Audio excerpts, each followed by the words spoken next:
Hello everyone, welcome back to Ammu wonder kids. ಇದು ನನ್ನ YouTube channel ಆಗಿರುತ್ತೆ. Good morning everyone. ಇವತ್ತು ಸ್ಯಾಟರ್ಡೇ. ಇವತ್ತು ಉತ್ತಿಷ್ಟ ಸ್ಕೂಲ್ಗೆ ಬೇಗ ಹೋದ ಸ್ಯಾಟರ್ಡೇ ಆಗಿರೋದ್ರಿಂದ ಈವನ್ 12 o'clockಗೆಲ್ಲ ವಾಪಸ್ ಬಂದುಬಿಡ್ತಾನೆ.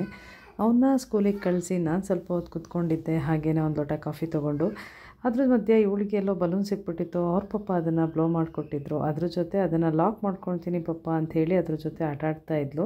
ಅದು ಡಮ್ ಅನ್ನತ್ತಾ ಏನು ಅನ್ನತ್ತೆ. ಆ ಡಮ್ ಅಂದರೆ ಎದ್ರುಕೊಂಡ್ಬಿಡ್ತೀನಮ್ಮಮ್ಮ. ನಾನು ಎದ್ರಲ್ಲಮ್ಮಮ್ಮ, ನಾನು ಆಟಾಡ್ತೀನಿ ಮಮ್ಮ ಅಂಥೇಳಿ ಅವ್ರ ಪಪ್ಪಂಗೂ ಅವ್ರ ಅಮ್ಮನಿಗೂ ಇಬ್ಬರಿಗೂ ನನ್ನ ಹತ್ರ ಕೂತ್ಕೊಂಡು ಮಾತಾಡ್ಕೊಂಡು ಕೂತಿದ್ಲು. ಇದೆಲ್ಲ ಆಯಿತು, ಸರಿ ಮಗಳೇ ಆಯಿತು, ನಾನು ಕೆಲಸ ಮಾಡ್ಕೊಳಕ್ಕೆ ಹೋಗ್ತೀನಿ, ನನ್ನ ಕಾಫಿ ಕುಡ್ದಾಯಿತು ಅಂತ ಹೇಳ್ತಾ ಇದ್ದೆ. ಬೇಡ ಮಮ್ಮ ಪ್ಲೀಸ್, ನನ್ನ ಜೊತೆ ಸ್ವಲ್ಪ ಹೊತ್ತು ಕೂತ್ಕೊಮಮ್ಮ ಅಂಥೇಳಿ ಹಠ ಮಾಡಿ ಕರ್ಕೊಂಬಂದು ಈ ಥರ ಕೂರಿಸ್ಕೊಂಡಿದ್ದಾಳೆ. ಎಲ್ಲರೂ ಏನು ಮಾಡ್ತಾ ಇದ್ದೀರಾ? ನೀನು ಟಿ ವಿ ನೋಡ್ತಾ ಇದೆಯಾ? ಬೇರೆಯವ್ರು ಏನು ಮಾಡ್ತಾ ಇದ್ದಾರೆ ಕೇಳು. ಎಲ್ಲರೂ ತಾಚಿ ಮಾಡ್ತಾ ಇದ್ದಾರಾ? ಪೋಲಿ, ನೀನು ತಾಚಿ ಮಾಡ್ತೀಯ, ನೀನು ಟಿ ವಿ ನೋಡ್ತಾ ಇದ್ರೆ ಎಲ್ಲರೂ ಟಿ ವಿ ನೋಡ್ತಾ ಇರ್ತಾರಾ? ಎಲ್ಲರೂ ತಾಚಿ ಮಾಡ್ತಾ ಇರ್ತಾರಾ? ಫ್ರೆಂಡ್ಸಿಗೆ ಕೇಳಮ್ಮ. ಹಾಯ್ ಫ್ರೆಂಡ್ಸ್, ಎಲ್ಲರದು ತಿಂಡಿ ಆಯ್ತಾ? ಕಾಫಿ ಕುಡಿದ್ರಾ? ಏನು ಮಾಡ್ತಾ ಇದ್ದೀರಾ? ಮಾಡ್ತಾ ಇದ್ದೀರಾ? ಕೈ ತೆಗಿಬೇಕು. ಅಣ್ಣ ಸ್ಕೂಲಿಗೆ ಹೋದ? ಅಮ್ಮ ಸುಮ್ಮನೆ ಕೂತ್ಕೊಂಡಿದ್ದಾರೆ, ಏನೋ ಕೆಲಸನೇ ಮಾರಿಲ್ಲ. ಬಾಯಿಂದ ಕೈ ತೆಗಿಬೇಕಮ್ಮ. ಹಾಂ, ಈಗ ಮಾತಾಡಿ. ನೀನು ಬ್ಯಾಡ್ ಗರ್ಲ್ ಅಂತಾರೆ ಆಮೇಲೆ ಎಲ್ಲರೂ ನಿನ್ನ ನೋಡು. ಹಂಗೆ ಅಂತಾರೆ, laddu is a bad girl ಅಂತಾರೆ. ನೀನು ಬ್ಯಾಡ್ ಗರ್ಲ? ಮತ್ತೆ ನೀನು ಯಾರು? ಗುಡ್ ಗರ್ಲ್ ಯಾರು? ಬಾಯಲ್ಲಿ ಕೈ ಹಾಕಲ್ಲ, ಹಿಂಗೆ ಹಿಂಗೆ ಹಾಕಲ್ಲ. ಯುವರ್ ಗುಡ್ ಗರ್ಲ್ ಅದು ಬ್ಯಾಡ್ ಗರ್ಲ್? ಯಾರು ನೀನು? ಗುಡ್ ಗರ್ಲ್ ಅಲ್ವಾ? ಹೇಳು, ನಾನು ಗುಡ್ ಗರ್ಲ್ ಫ್ರೆಂಡ್ಸ್ ಅಂತ ಹೇಳು.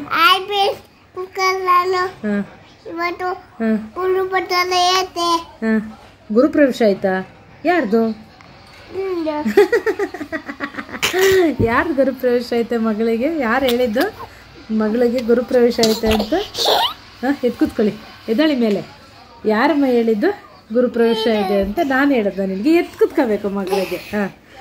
ಆಮೇಲೆ ಇನ್ನೇನು ಸಮಾಚಾರ? ಏನು ತಿಂಡಿ ತಿಂದ್ರಿ ನೀವು ಇವತ್ತು? ನೆನ್ನೆ ಚಪಾತಿ, ಅದನ್ನು ದೋಸೆ ಅಂದೆ, ಇವತ್ತು ದೋಸೆ. ದೋಸೆ ಮತ್ತೆ ಕಾಳುಗೊಜ್ಜು ತಿಂದ್ರಾ? ಓಕೆ, ಇವಾಗ ಏನಾಯ್ತು? ಟೈಮ್ ಎಷ್ಟು? 11:30 ಆಯ್ತು. ನೀವು ತಾಚಿ ಮಾಡಲ್ಲ? 11:30. ನೀನು ತಾಚಿ ಮಾಡಲ್ಲ? ತೆಗಿ, ಅದೆಲ್ಲ ಹಾಕಬಾರ್ದಮ್ಮ. ತೆಗಿ ಬಂಗಾರಿ.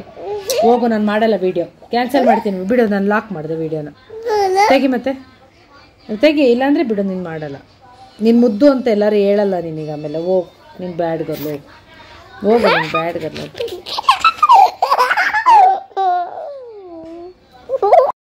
ನನ್ನ ಜೊತೆ ಒಂದು ಒಳ್ಳೆ ಕಾನ್ವರ್ಸೇಷನ್ ಆದಮೇಲೆ ತುಂಬ ಹೊತ್ತು ಕಾನ್ವರ್ಸೇಷನ್ ಮಾಡಿದ್ವಿ. ಇವಾಗ ತಲೆಗೆ ಎಣ್ಣೆ ಹಚ್ಚೋಣ ಅಂದ್ಬಿಟ್ಟು ಆಲಿವ್ ಆಯಿಲ್ ತೊಗೊಂಡಿದ್ದೀನಿ. ನಾನು ಯಾವಾಗಲೂ ಅದೇ ಆಯಿಲ್ನ ಹಚ್ಚೋದು ಮಕ್ಕಳಿಗೆ ಮಾತ್ರ. ನಾನು ಹಚ್ಕೊಳ್ಳಲ್ಲ, ನಾನು ಮಾಮೂಲಿ ಕೊಬ್ಬರಿ ಎಣ್ಣೆನೇ ಹಚ್ಕೊತೀನಿ.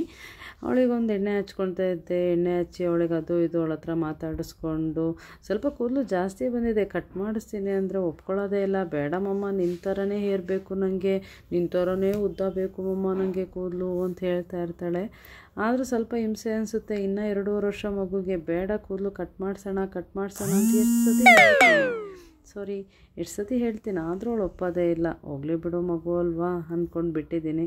ಸ್ವಲ್ಪ ಎಣ್ಣೆಲ್ಲ ಹಚ್ಕೊಂಡು ಚೆನ್ನಾಗಿ ಹಿಂಗೆ ಮಸಾಜ್ ಕೊಡ್ತೀನಿ. ಮಸಾಜ್ ಮಾಡಿಸ್ಕೊಳ್ತಾಳೆ. ಇವತ್ತಿನ ಸ್ಯಾಟರ್ಡೇ, ಇವತ್ತು ಎಣ್ಣೆ ಹಚ್ಚಿದ್ರೆ ನಾನು ಇವತ್ತು ಮತ್ತೆ ಅವಳಿಗೆ ತಲೆಗೆ ಸ್ನಾನ ಮಾಡಿಸಲ್ಲ. ಇನ್ನೇನಿದ್ರು ಸಂಡೇನೇ ಮಾಡಿಸೋದು. ಈವನ್ ಸಂಡೇ ಆದರೆ ನೋಡ್ತೀನಿ, ಇಲ್ಲ ಅಂತಂದರೆ ನಾನು ಮಂಡೇನೇ ಅವಳಿಗೆ ತಲೆಗೆ ಸ್ನಾನ ಮಾಡಿಸೋದು. ಡೈಲಿ ಮೈಯಿಗೆ ಮಾಡಿಸ್ತೀನಲ್ಲ, ಹಾಗಾಗಿ ಸ್ಯಾಟರ್ಡೇ ಸಂಡೇ ಮಾತ್ರ ನಾನು ತಲೆಗೆ ಎಣ್ಣೆ ಹಚ್ಚಿರೋದ್ರಿಂದ ತಲೆಗೆ ಮಾಡಿಸೋದಿಲ್ಲ. ಅದ್ರ ಮಧ್ಯೆ ಅಲ್ಲೇ ಅವಳಿಗೆ ಇರಿಟೇಷನ್ ಆಗ್ತಾಯಿತ್ತು. ಟವಲ್ ಹಾಕ್ಕೊಂಡಿದ್ಲು, ಅದನ್ನು ತೆಗಿತೀನಿ ಅಂತ ಹೇಳಿ ಇದು ಮಾಡ್ತಾಯಿದ್ಲು.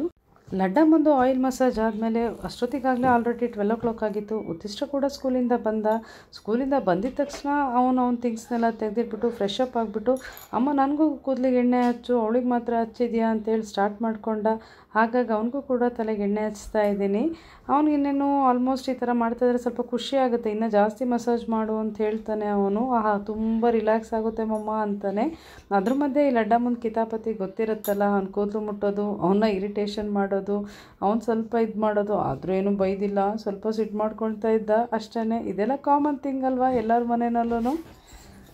ಅವರಿಬ್ಬರಿಗೆ ತಲೆಗೆ ಎಣ್ಣೆ ಹಚ್ಕೊಂಡು ನೆಕ್ಸ್ಟು ನಾನು ತಲೆಗೆ ಎಣ್ಣೆ ಹಚ್ಕೊಂಡೆ. ಮಧ್ಯಾಹ್ನ ಲಂಚಿಗೆ ಕೂಡ ರೆಡಿ ಮಾಡಿದ್ದೆ. ಆ್ಯಸ್ ಯೂಶ್ವಲ್ ಸೌತೆಕಾಯಿ, ಕ್ಯಾರೆಟು ಮತ್ತು ಇವತ್ತು ಸ್ವಲ್ಪ ಸ್ಪೆಷಲ್ಲಾಗಿ ಅಂತ ಹೇಳ್ಬಿಟ್ಟು ಕೇಸರಿ ಬಾತ್ ಮಾಡಿದ್ದೆ. ಮತ್ತು ಪುದೀನ ಸೊಪ್ಪಿತ್ತು ಮತ್ತು ಮೆಂತ್ಯ ಸೊಪ್ಪಿತ್ತು. ಮೆಂತ್ಯ ಸೊಪ್ಪು ಹಾಕ್ಬಿಟ್ಟು ಬಾತ್ ಕೂಡ ಮಾಡ್ಕೊಂಡಿದ್ವಿ. ಮಧ್ಯಾಹ್ನಕ್ಕೆ ನಾನು ನನ್ನ ಮಕ್ಕಳು ಇಬ್ಬರೇ ಅಲ್ವಾ ಲಂಚಿಗೆ ಅಂದ್ಬಿಟ್ಟು. ಹಾಗಾಗಿ ಒಂದು ಲಂಚ್ ರೆಡಿಯಾಗಿದೆ. ಇವಾಗ ಒಂದು ಒಳ್ಳೆ ಲಂಚ್ ಆಯಿತು. ಲಂಚ್ ಆದಮೇಲೆ ಆ್ಯಸ್ ಯೂಶ್ವಲ್ ಇವಾಗ ಸ್ಯಾಟರ್ಡೇ ಆಗಿರೋದ್ರಿಂದ ಎವ್ರಿಡೇ ಮಲಗಿಸೋದಿಲ್ಲ ಅವನಿಗೆ. ಇವನ್ ಸ್ಯಾಟರ್ಡೇ ಆಗಿರೋದ್ರಿಂದ ಇವತ್ತು ಸ್ವಲ್ಪ ಮಲಗಿಸ್ಬಿಡ್ತೀನಿ. ತಲೆಗೆ ಎಣ್ಣೆ ಹಚ್ಚಿರ್ತೀನಲ್ಲ, ಒಂದು ಒಳ್ಳೆ ನಿದ್ದೆ ಬಂದಿರೋ ಥರ ಆಗುತ್ತೆ. ಈವನ್ ಲಡ್ಡು ಕೂಡ ಇವತ್ತು ಬೆಳಗ್ಗೆಯಿಂದ ನಿದ್ದೆ ಮಾಡಿರಲಿಲ್ಲ, ಅಣ್ಣಂಗೋಸ್ಕರ ಕಾಯ್ತಾ ಇದ್ಲು. ಹಾಗಾಗಿ ಇಬ್ಬರೂ ಒಟ್ಟಿಗೆ ಮಲಗಿಸಿದ್ದೀನಿ. ಇವತ್ತು ಸಂಜೆ ಮಕ್ಕಳು ಆರಾಮಾಗಿ ಮಧ್ಯಾಹ್ನ ಮಲ್ಕೊಂಡು ಎದ್ದಿದ್ದಾಯಿತು. ಆಲ್ರೆಡಿ ಟೈಮ್ ಬಂದ್ಬಿಟ್ಟು 5:45 ಆಗಿದೆ. ಸೊ ಒಂದು ಹೆಲ್ತಿ ಡ್ರಿಂಕ್ ಮಾಡೋಣ ಅಂತ ಹೇಳ್ಬಿಟ್ಟು ಕ್ಯಾರೆಟ್ ಜ್ಯೂಸ್ ಮಾಡೋಣ ಮಕ್ಕಳಿಗೋಸ್ಕರ ಅಂಥೇಳಿ ಮಾಡಿದ್ದೀನಿ. ಅದಕ್ಕೆ ಬೇಕಾಗಿರುವಂಥ ಇಂಗ್ರೀಡಿಯೆಂಟ್ಸು ಕ್ಯಾರೆಟು, ಹಾಲು, ನೀರು, ಸಕ್ಕರೆ, ಅದನ್ನು ಮೂರನ್ನು ತೊಗೊಂಡು ರುಬ್ಕೊಂಡು ಅದಕ್ಕೊಂದು ಒಳ್ಳೆ ಮಿಕ್ಸ್ ಕೊಟ್ಟಿದ್ದೀನಿ. ಸೊ ಇದನ್ನು ನಾನು ಇವಾಗ ಸೋಸ್ಕೊಳ್ತಾ ಇದ್ದೀನಿ. ಯಾಕೆ ಅಂತ ಹೇಳಿದ್ರೆ ಸ್ವಲ್ಪ ತರಿ ಇರುತ್ತೆ. ನನ್ನ ಮಗಳು ಕುಡಿಯೋಕ್ಕೆ ಸ್ವಲ್ಪ ಹಿಂಸೆ ಮಾಡ್ಕೊತಾಳೆ. ಕಂಪ್ಲೀಟ್ ಲಿಕ್ವಿಡ್ ಆದರೆ ಚೆನ್ನಾಗಿ ಕುಡಿತಾಳೆ. ಇದೆಲ್ಲ ಆದರೆ ಸ್ವಲ್ಪ ಬಾಯಿಗೆ ಸಿಗುತ್ತಲ್ಲ, ಹಾಗಾಗಿ ಅದನ್ನು ಹಿಂಸೆ ಮಾಡ್ಕೊಂಡು ಕುಡಿತಾಳೆ ಅನ್ನೋ ಕಾರಣಕ್ಕೆ ವೇಸ್ಟ್ ಮಾಡಿಬಿಡ್ತಾಳೆ ಅಂತ ನಾನು ಮುಂಚೆನೇ ಇದನ್ನು ಸೋಸ್ಕೊಂಡು ರೆಡಿ ಮಾಡಿಕೊಂಡು ಅವಳಿಗೆ ಕೊಡ್ತೀನಿ. ಸೊ ಇವಾಗ ಈ ಥರ ಆಗಿರುತ್ತೆ ಅದು. ಇದನ್ನು ನಾನು ಡೈರೆಕ್ಟಾಗಿ ಅವಳಿಗೆ ಕೊಟ್ಟರೆ ಆರಾಮಾಗಿ ಕುಡಿತಾಳೆ. ಇವತ್ತಿನ ರೆಸಿಪಿ, ಇವತ್ತಿನ ಹೆಲ್ತಿ ಡ್ರಿಂಕ್ ಈ ಥರ ಇದೆ. ಈವ್ನಿಂಗ್ದು ಚೆನ್ನಾಗಾಗಿರುತ್ತೆ, ಹೆಲ್ತಿ ಆಗಿರುತ್ತೆ, ಮಕ್ಕಳು ಖುಷಿಪಟ್ಟು ಕುಡಿತಾರೆ. ಈವನ್ ದೊಡ್ಡವ್ರು ಕೂಡ ಚೆನ್ನಾಗಿ ಕುಡಿಬೋದು, ಆರಾಮಾಗಿರುತ್ತೆ. ನೀವು ಮಾಡ್ಕೊಳ್ಳಿ, ನೋಡ್ಕೊಳ್ಳಿ, ಖುಷಿಯಾಗಿ ಕುಡೀರಿ. ಇವತ್ತಿನ ವ್ಲಾಗ್ ಇವತ್ತಿಗೆ ಎಂಡ್ ಮಾಡ್ತಾಯಿದ್ದೀನಿ. ಲೈಕ್ ಮಾಡಿ, ಶೇರ್ ಮಾಡಿ.